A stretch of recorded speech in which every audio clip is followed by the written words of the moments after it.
الحمد لله رب العالمين والصلاة والسلام على سيد الأنبياء وأشرف المرسلين وعلى آله الطيبين الطاهرين ومن تبعهم بإحسان إلى يوم الدين. أما بعد فأعوذ بالله من الشيطان الرجيم. بسم الله الرحمن الرحيم. خذ من أموالهم صدقة تطهرهم وتزكيهم بها. وقال رسول الله صلى الله عليه وسلم: إن الصدقة تطفئ غضب الرب، أو كما قال عليه الصلاة والسلام. صدق الله مولانا العظيم وصدق رسوله النبي الكريم. بات یہ چل رہی تھی کہ آج معاشرے میں سب سے زیادہ خطرناک جان لیوا بیماریاں لگنے کا ایک اہم سبب وہ نفسیاتی مسائل ہیں. ڈپریشن ہے، ٹینشن ہے.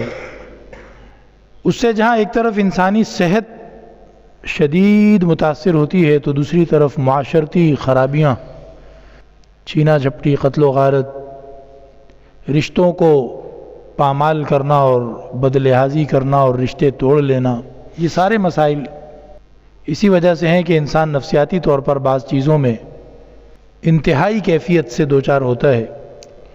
اس ڈپریشن کو دور کرنے اور اس کے اثر کو اپنی زندگی پر اثر انداز نہ ہونے دینے کے لیے قرآن و سنت میں جو چند نسخے ہیں ان پر بات چل رہی تھی، اور عرض کیا تھا کہ ڈپریشن دور کرنے کے لیے سب سے پہلی چیز تو ہے کہ اللہ جل شانہ سے اپنا تعلق بڑھانے کے لیے، اللہ تعالیٰ سے اپنا دکھ سکھ کرنے کے لیے، اللہ تعالیٰ کی پناہ اور رحمت میں آنے کے لیے دعا کو استعمال کیا جائے.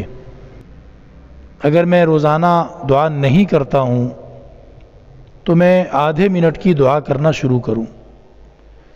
اس آدھے منٹ میں 1 منٹ میں اللہ تعالیٰ سے اپنے دکھ بیان کروں کہ یا رب، تو جانتا ہے اور تجھے قدرت ہے، میں تیری بارگاہ میں بھیک مانگ رہا ہوں، تجھے تیری قدرت کا واسطہ دے رہا ہوں کہ تو ان مصیبتوں سے مجھے نجات عطا فرما.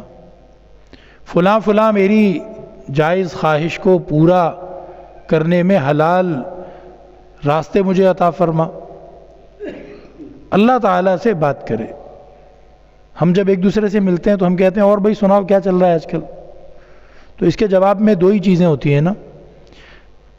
اگر تو آپ خوش ہیں تو اپنے آپ دوست کو کہتے ہیں کہ یار پتہ چلا میرا فلاں کام ہو گیا، اس کو ہم وہ خوشخبری سناتے ہیں. اور اگر ہم کسی فکر میں ہوتے ہیں تو ہم وہ بات شروع کر دیتے ہیں کہ یار وہ فلاں جگہ بات کی تھی اور یوں کام ہو گیا تھا اور ابھی یہاں تک پہنچا ہے اور ایسے کرنا ہے اور یوں ہوگا. بھئی اسی طرح کی گپ شپ اللہ سے کرو. دونوں ہاتھ اٹھا کے، نماز پڑھ کے، قرآن پڑھ کے، اور بھی اٹھتے بیٹھتے چلتے پھرتے اللہ سے بات کرتے رہو. دعا مانگنے کی جو عادت ہے یہ انسان کی طبیعت پر ڈپریشن کو اور ٹینشن کو سوار نہیں ہونے دیتی. ہونا وہی ہے جو اللہ نے لکھا ہے، لیکن مسئلہ یہ ہوتا ہے کہ جب ہمیں دعائیں مانگنے کی عادت نہیں ہوتی تو ہم بے صبرے بہت ہوتے ہیں اور اس میں پھر ہم سے برداشت نہیں ہوتا.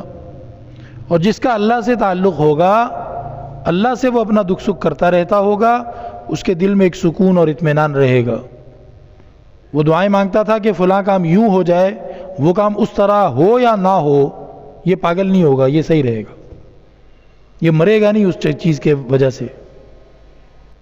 اور یقین اور امید یہ رکھے کہ جس رب سے میں مانگ رہا ہوں وہ کر بھی دے گا. اس یقین کے ساتھ اللہ سے دعا مانگے. اللہ کو کرنے کی قدرت ہے، یہ یقین تو ہوتا ہی ہے ہر مسلمان کو. لیکن جب میں دعا مانگوں تو میں یہ بھی یقین رکھوں کہ میں اپنے رب سے مانگ رہا ہوں نا، میرا رب کر دے گا، وہ میری دعا کو قبول فرما لے گا.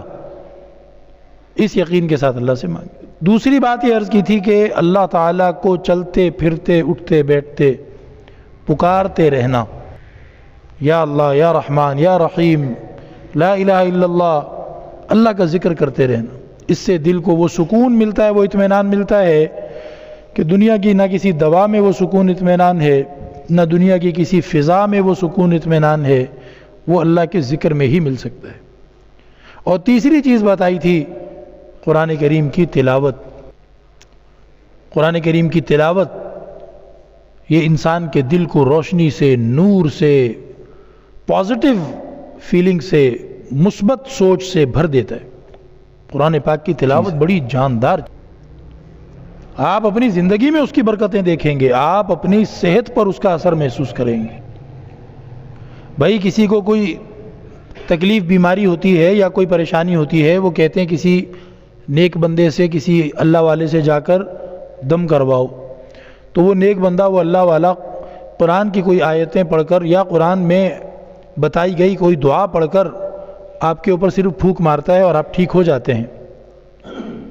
تو اگر وہی قرآن آپ خود پڑھ رہے ہوں، جس کی صرف پھونک اوپر پڑی آپ ٹھیک ہو گئے، وہی قرآن خود آپ کے گلے سے، آپ کے سینے سے، آپ کی زبان سے پڑھا جا رہا ہو، کیسے مسئلے حل نہیں ہوں گے بتاؤ؟ تو قرآن کریم پڑھنا۔ اور چوتھی بات بتائی تھی کہ استغفار کی کثرت، اللہ سے اپنے گناہوں کی خوب معافی مانگتے۔ آج لوگوں کو شیطان نے ایک عجیب گمراہی میں ڈال دیا ہے کہ جب کوئی نقصان ہو جاتا ہے تو کہتے ہیں پتہ نہیں کون سا گناہ ہو گیا جو یہ نقصان ہو گیا۔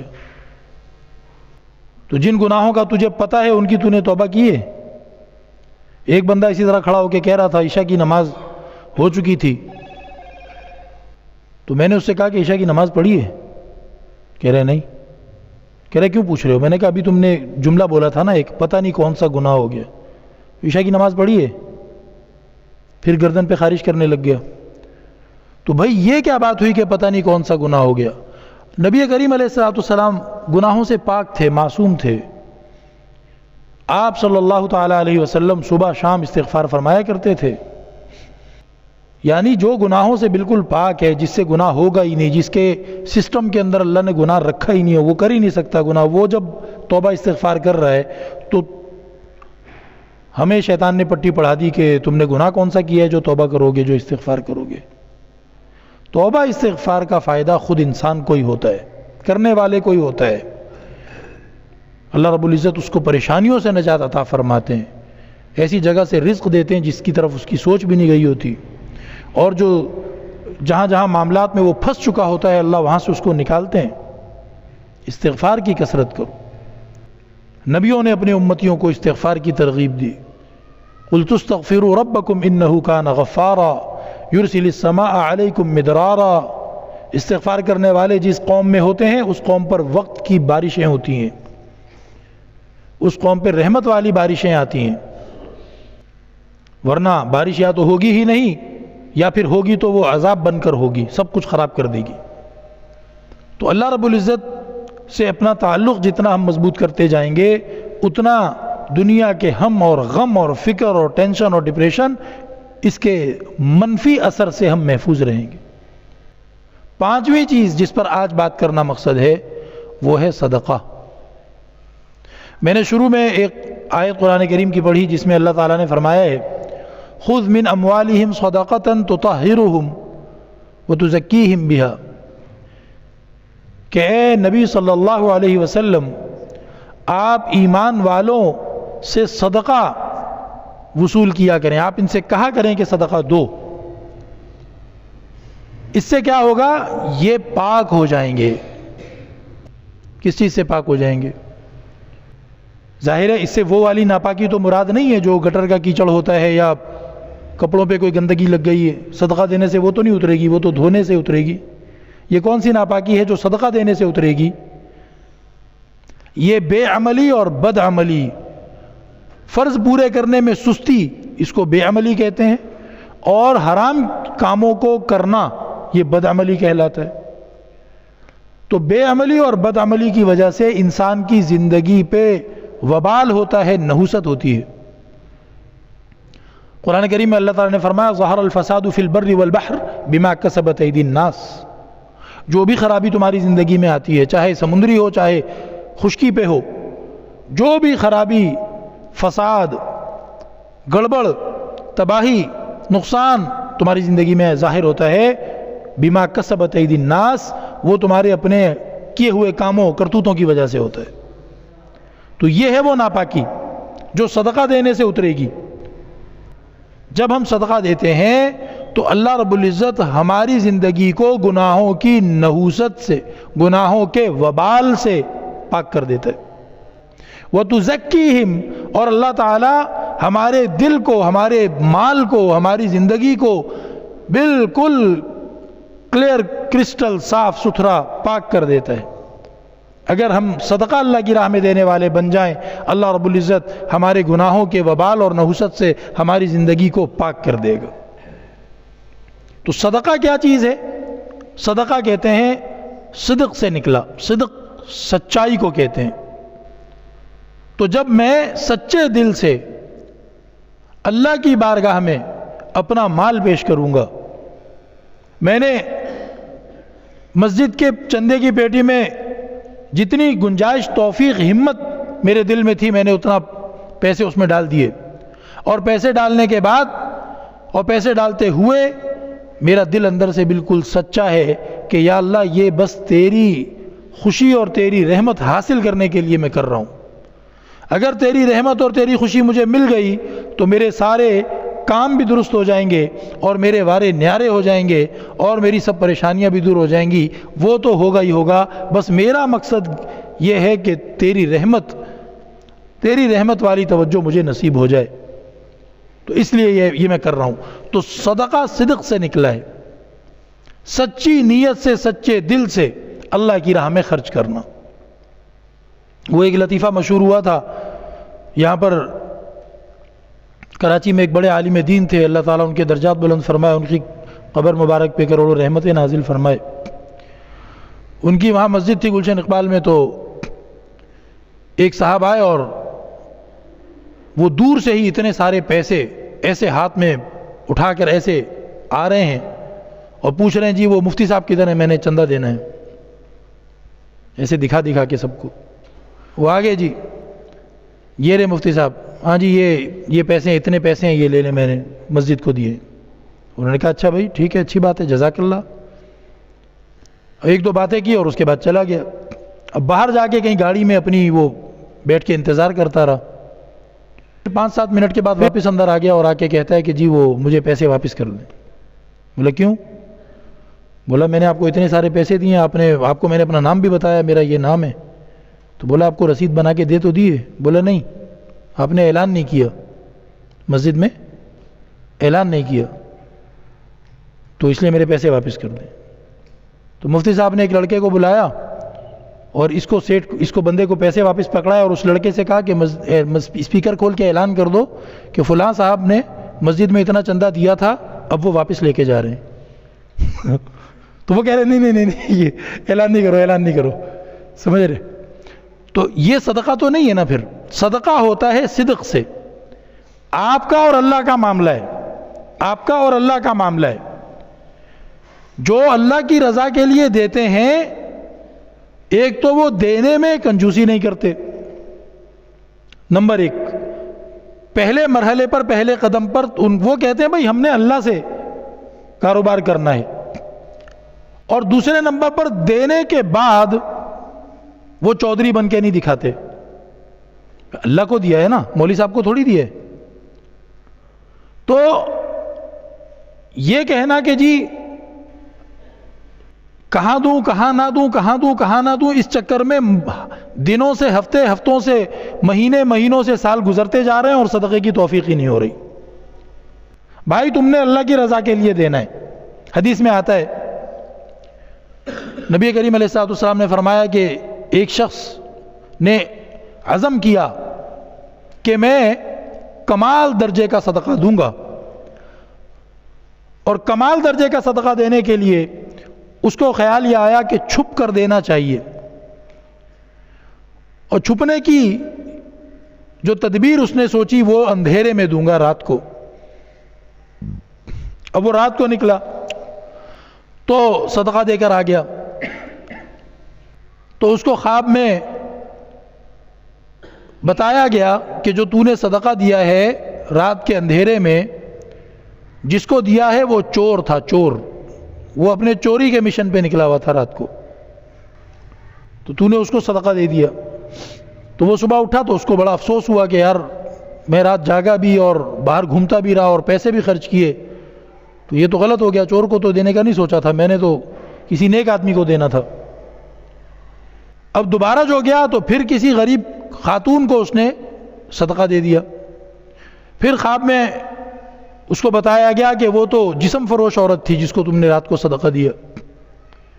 تو اس کو بڑا افسوس ہوا کہ میں رات جاگا بھی اور خرچہ بھی کیا اور رات گلیوں میں گھومتا بھی رہا اور آخر میں نے تو نیک آدمی کو دینا تھا، یہ میں کدھر دے کے آ گیا۔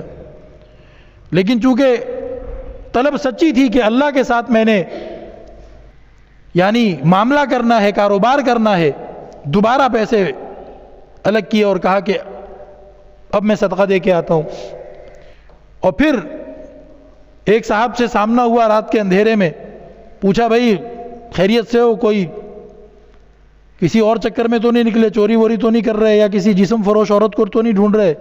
اس نے کہا اللہ نہ کرے بھائی، کیسی بات کرتے ہو؟ بولا اچھا چلو میری طرف سے تحفہ لے لو، اس کو صدقہ دے دیا۔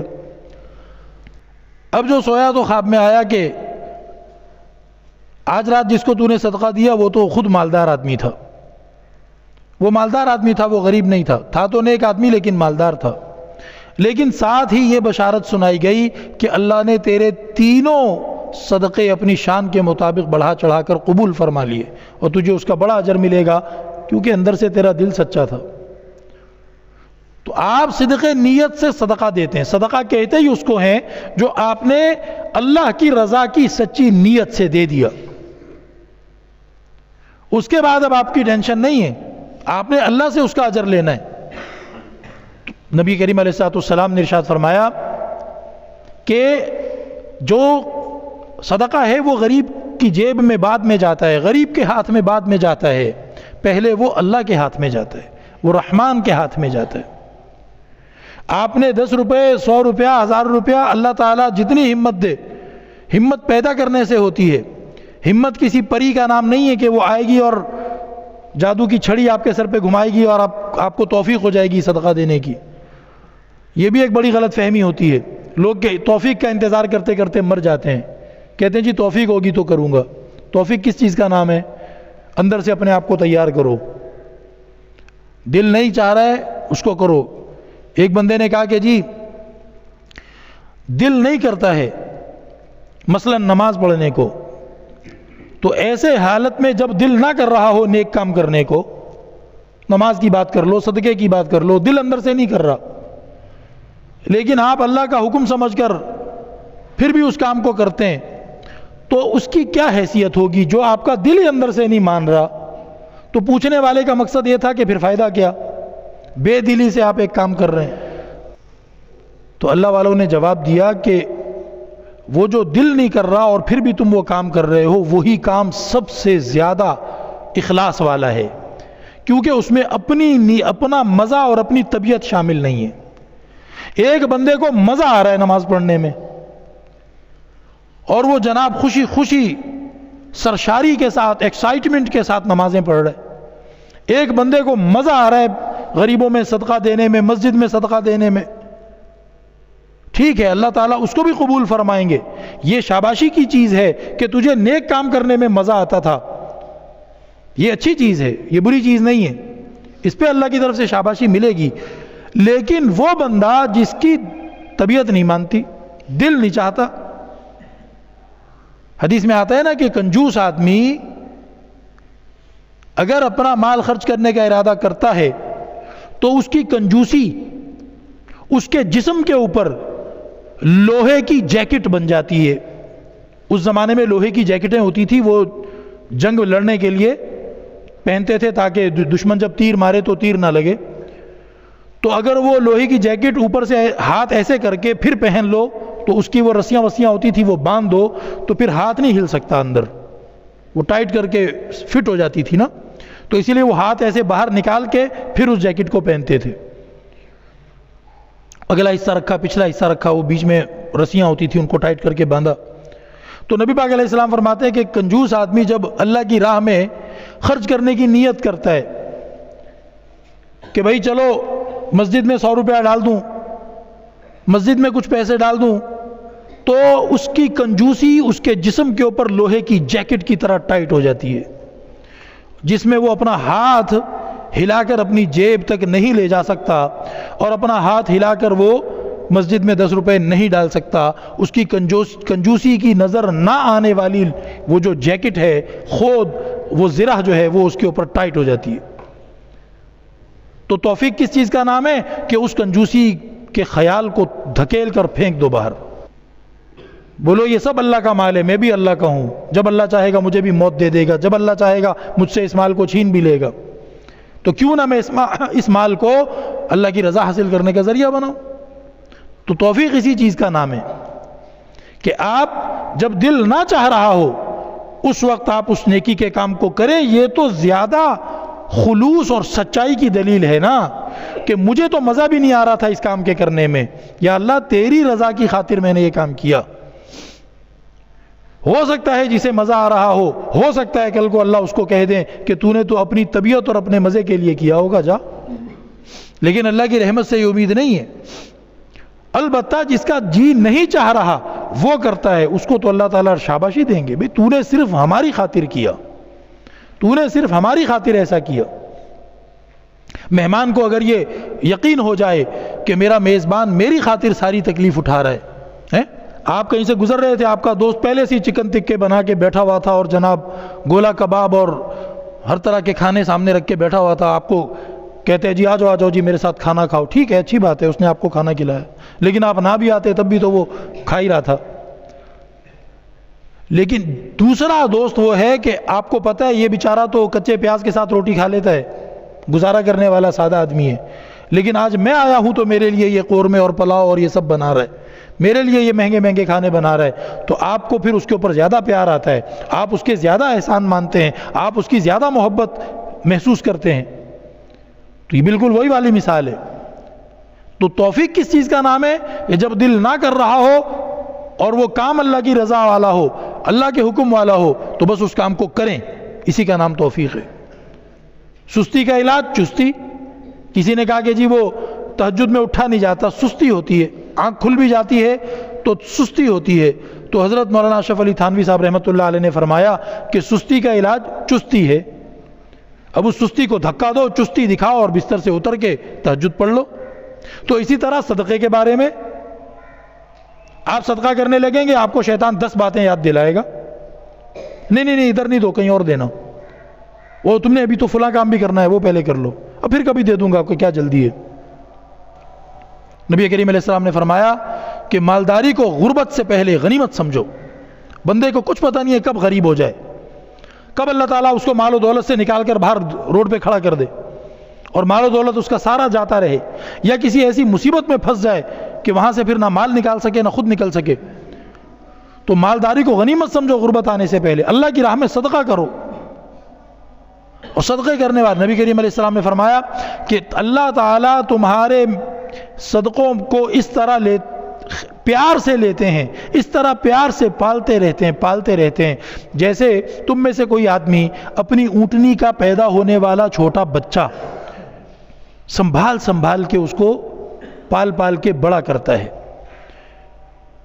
کہ جب وہ اونٹنی کا بچہ بڑا اونٹ بن جائے گا تو وہ وزن بھی اٹھائے گا، وہ بک بھی سکتا ہے، وہ دور مجھے سوار ہو کر میں اس کے اوپر سوار ہو کے جا بھی سکتا ہوں۔ آدمی کو بڑے اس سے پیار ہوتا ہے۔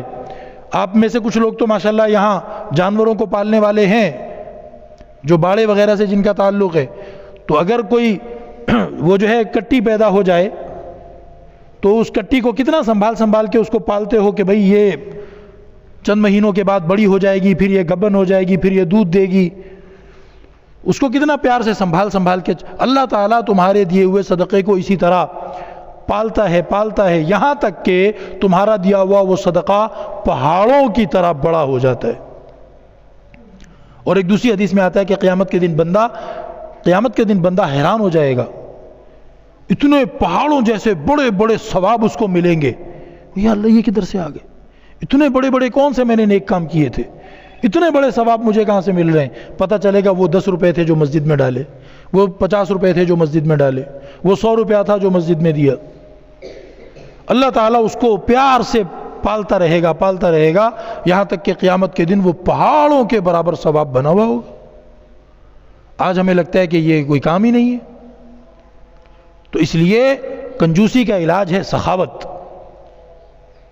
اللہ رب العزت 1 روپے کے بدلے فرمایا کہ جو اللہ کے راستے میں 1 روپیہ خرچ کرتا ہے، اس کی مثال ایسی ہے جیسے 1 دانہ زمین میں دبایا، اس سے پودا نکلا، پودے کے اوپر شاخیں بنی، ہر شاخ کے اوپر سنبل پیدا ہوئی، ہر سنبل کے اندر 100 دانے گندم کے یا باجرے کے یا جو بھی دانہ دبایا تھا، 100 دانے ہر شاخ کے اوپر آ گئے۔ اب کسی پودے پر 7 سنبلیں ہیں تو 1 دانے سے 700 دانے پیدا ہو گئے، کسی پودے پر اگر 10 سنبلیں ہیں تو 1000 دانہ اس پہ آ گیا۔ تو وہ جو 1 روپیہ اللہ کے راستے میں تم نے دیا ہے نا، وہ اللہ تمہارے سچی نیت کے حساب سے اس پودے کو بڑھائے گا، اس پہ اتنی سنبلیں بنیں گی، اور 1 روپے کے بدلے کسی کو 700 اور کسی کو 7 لاکھ اور کسی کو 7 کروڑ۔ اللہ نے آگے یہ لفظ لگا کر کیلکولیٹر ہی توڑ دیے، حساب کتاب ہی اللہ نے ختم کر دیا۔ واللہ یضاعف لمن یشاء، کہ یہ تو بس ایک کہنے کی بات ہے کہ 1 دانے کے بدلے 700، 1 روپے کے بدلے 700۔ اصل بات یہ ہے کہ اللہ ضرب دیتا جائے گا، ملٹیپلائی کرتا جائے گا، بڑھاتا چلا جائے گا جس کے لیے چاہے۔ تو یہ وہ حدیث میں بھی اسی قسم کی بات تھی کہ اللہ تمہارے اس صدقے کو پالتا ہے، بڑا کرتا ہے، بڑا کرتا ہے، بڑا کرتا ہے، بڑا کرتا ہے۔ تو اللہ سے لینے والے بنے۔ حضرت عثمان رضی اللہ تعالیٰ نے کنواں خریدا، مدینے میں میٹھا پانی تھا ہی نہیں، سارے نمکین کنویں، حضرت عثمان رضی اللہ تعالیٰ عنہ نے کنواں خریدا، یہودی کے پاس تھا، لوگوں کو بھرنے نہیں دیتا تھا، بہت مہنگے پیسے لے کر 1 ڈول پانی دیتا تھا لوگوں کو۔ حضرت عثمان نے بہت بڑی رقم خرچ کی، اور بہت بڑی رقم خرچ کر کے اس کے پارٹنر بن گئے ہیں جی۔ پارٹنر بن گئے تو اب جب ایک دن حضرت عثمان کا پانی نکالنے کا، ایک دن اس کا، تو جس دن حضرت عثمان رضی اللہ تعالیٰ عنہ کی باری ہوتی، حضرت عثمان نے مدینے میں اعلان کر دیا میرے دن مفت میں پانی بھرو جا کے۔ یہودی نے کہا کہ میری تو دکان بند ہو گئی، اب میں کیا کروں؟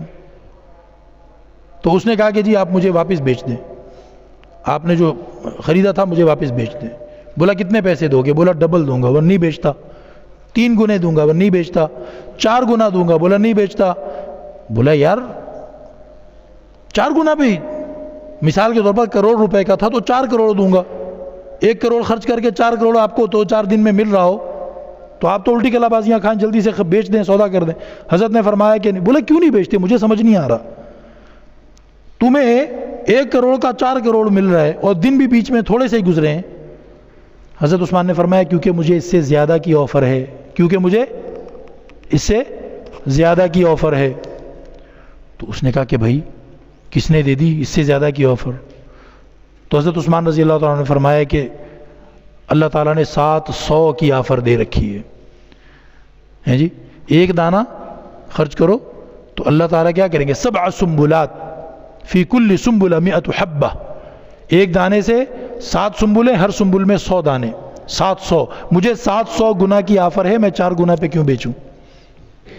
ہاں تو اپنا آدھا بیچتا ہے تو تو بیچ دے۔ اس نے کہا جان چھوڑاؤ یار آدھا بیچ کے، اب تو میرے دن تو کوئی بندہ پانی بھرنے آئے گا ہی نہیں، لوگوں کو مفت میں مل رہا ہے۔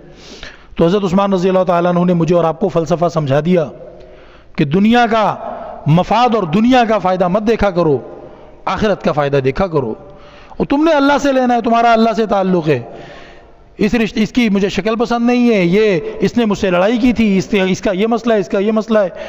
وہ کسی کو بھی صدقہ نہیں دیتا ہے، بس وہ اصل بات ہے کہ شیطان اس کو ٹال مٹول پہ چلا رہا ہے، اس کو نئے بہانے دیتا ہے صدقہ نہ کرنے کے۔ اللہ کے بندو صدقہ کیا کرو اس سے پہلے کہ موت آ جائے۔ میں نے ایک مریض کو دیکھا ایسے ہاتھ جوڑ کے رو کے مجھ سے کہہ رہا تھا کہ بس دعا کرو 1 دفعہ میرے لیے، تم دعا کرو کہ 1 دفعہ اللہ تعالیٰ مجھے دوبارہ کارخانے کا مالک تھا وہ، اللہ تعالیٰ مجھے دوبارہ کارخانے میں جانے کے قابل کر دے، میں اتنی مسجدیں بنواؤں گا، اتنی ایمبولینسیں نکالوں گا، اتنے یتیم خانے بناؤں گا۔ وہ اسی حالت میں مر گیا بیچارہ، پیشاب پخانہ بستر پہ نکلتا تھا، اس کے کمرے کے دروازے میں اندر نہیں ہم گئے ہوتے تھے، بدبو باہر تک آ رہی ہوتی تھی۔ تو شیطان ہمیں کہتا ہے کہ بہت عمر پڑی ہے ان کاموں کے لیے، بعد میں کرتے رہنا۔ تو جو مالداری اللہ نے دی ہے اس کو غنیمت سمجھے، اور روزانہ کی بنیاد پر اللہ رب العزت مجھے اور آپ کو توفیق عطا فرمائے. وآخر دعوانا الحمدللہ رب العالمین.